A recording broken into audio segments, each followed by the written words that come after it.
How to use Expedia Rewards. Hello everybody, welcome back into the channel. Let me go at it quick and easy on how you can use Expedia Rewards. Well, to use Expedia Rewards, you want to sign into your Expedia account first, either on the application or the web browser, and you want to start your booking process. For example, you want to book a certain hotel here and you have searched for it, and now you want to go through the booking process. So I want to book this particular here, right? At the checkout option here during your booking process, so let me show you here.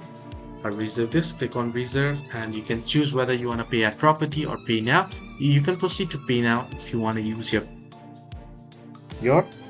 credit, right? Then at the checkout here, you'll find the option here to use your credit, right? So you should find it right here on the payment space. If you have any credit, you'll be able to find it right here, so you can use this.